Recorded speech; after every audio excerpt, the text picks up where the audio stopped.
আসসালামু আলাইকুম সবাইকে। একজন ডাক্তার আপনার চোখে ইনজেকশন নিতে কেন বলবেন? শুনতে অদ্ভুত লাগলেও লাখ লাখ মানুষের জন্য এটা চোখের দৃষ্টি ধরে রাখার একটা উপায়। কিছু চোখের রোগ রয়েছে যেগুলো চোখের এত গভীরে বাসা বাঁধে যেখানে আই ড্রপ কিংবা অন্যান্য ঔষধ পৌঁছাতে পারে না, কিন্তু ইনজেকশন সেখানে ঔষধ পৌঁছে দিতে সক্ষম।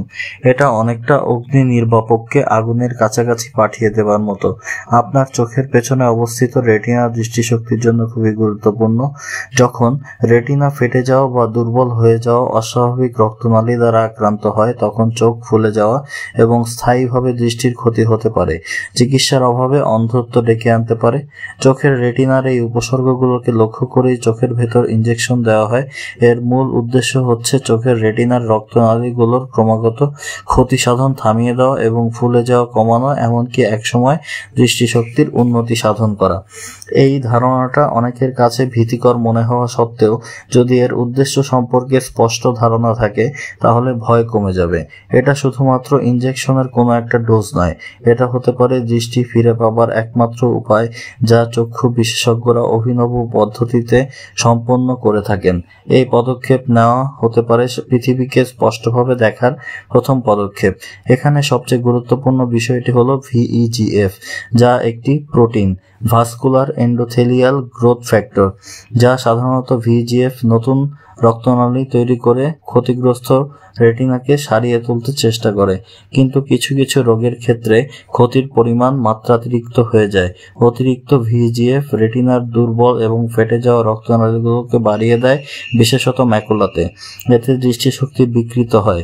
অ্যান্টি VEGF এই VEGF নামক প্রোটিনকে অবরুদ্ধ করে এবং ক্ষতিকারক রক্তনালী বৃদ্ধি বন্ধ করে। মনে করেন অ্যান্টি VEGF হলো একটি ঢাল যা রেটিনাকে ক্ষতিকারক সংকেতগুলো থেকে নিরাপদ রাখে। এতে ক্রমাগত ঘটতে থাকা রক্তনালীগুলোর ক্ষয় বন্ধ হয় এবং নতুন রক্তনালী তৈরি রেটিনাকে সুস্থ করতে সাহায্য করে। অতিরিক্ত তরল শুষে নিয়ে দৃষ্টিশক্তির উন্নতি ঘটায়। অনেকের জন্যই অ্যান্টি VEGF থেরাপি দৃষ্টি ধরে রাখা বা হারানো দৃষ্টি ফিরে পাওয়ার একটা উপায়। এটা মূল সমস্যাকে চিহ্নিত করে, যা হলো VEGF এর অতিবৃদ্ধি।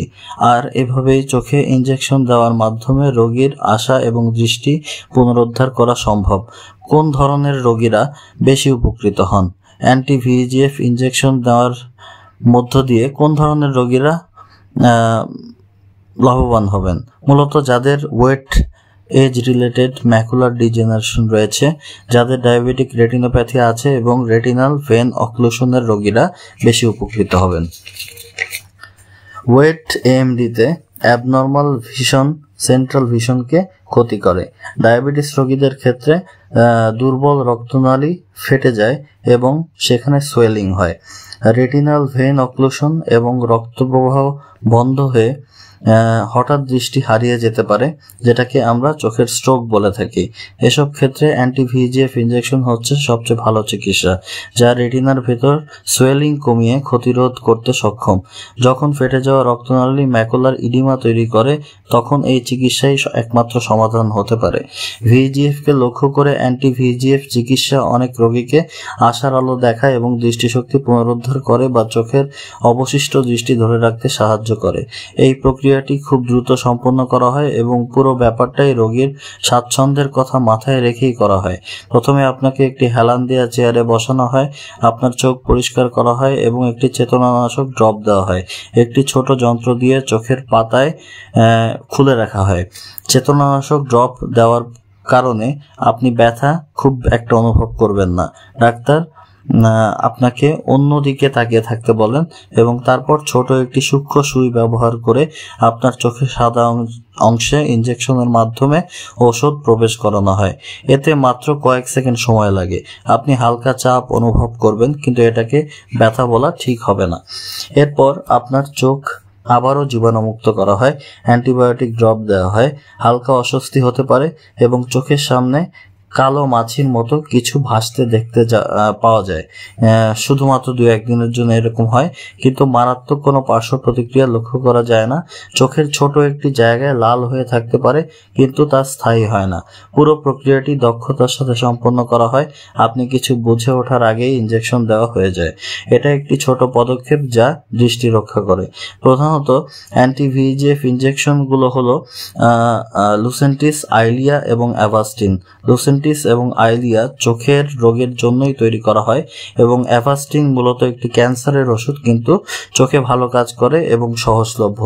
3টি ঔষধই ভিজিএফকে আটকে দেয়, কিন্তু ডাক্তার বিভিন্ন বিষয় বিবেচনা করে আপনার জন্য উপযুক্ত ইনজেকশন নির্বাচন করেন। চিকিৎসা প্রায়ই মাসিক ডোজের মাধ্যমে শুরু করা হয় এবং চোখের সামগ্রিক অবস্থা বিবেচনায় এই সময়ের ব্যবধান পরিবর্তন হয়। উদাহরণস্বরূপ, আইলিয়া কয়েক মাস পরপর দেয়া যায়। বাংলাদেশে এই 3টি ওষুধই সহজলভ্য এবং অধিকাংশ রোগীর জন্য এই চিকিৎসা নেওয়া সহজ হয়। একজন চক্ষু বিশেষজ্ঞ প্রয়োজন অনুসারে আপনার জন্য বেস্ট ইনজেকশন নির্ধারণ করবেন, কিন্তু ইনজেকশন নিতে দেরি করা বা ইনজেকশন না নেওয়ার পরিণতি ভয়াবহ হতে পারে। সময়ের সাথে এসব রোগে ক্ষতির পরিমাণ বাড়ে। চিকিৎসা না নিলে রেটিনা আরও ক্ষতিগ্রস্ত হয়। একটি ইনজেকশন না নিলে ক্ষতিগ্রস্ত রক্তনালী ফুলে ছিদ্র হয়ে যেতে পারে, যা দৃষ্টিশক্তিকে আরও ঝাপসা বানায় এবং দৃষ্টি ফিরে পাওয়া প্রায় অনেক কঠিন করে তোলে। যদি চোখের রেটিনাতে দাগ সৃষ্টি হয়ে যায় এবং চিরস্থায়ী দৃষ্টিহানি ঘটতে পারে। তাই নিয়মিত চিকিৎসায় পারে আপনার দৃষ্টিশক্তি বাঁচাতে। যদি আপনি বিকৃত বা অস্পষ্ট দৃষ্টির সম্মুখীন হন, তাহলে দ্রুত একজন চক্ষু বিশেষজ্ঞ দেখান। আর যদি আগে থেকেই আপনার এসব রোগ থেকে থাকে, তাহলে চিকিৎসা চালিয়ে যান। এটা আপনার ভবিষ্যৎ স্বাধীনতা এবং জীবনযাত্রার মান উন্নয়নের জন্য একটি অঙ্গীকার।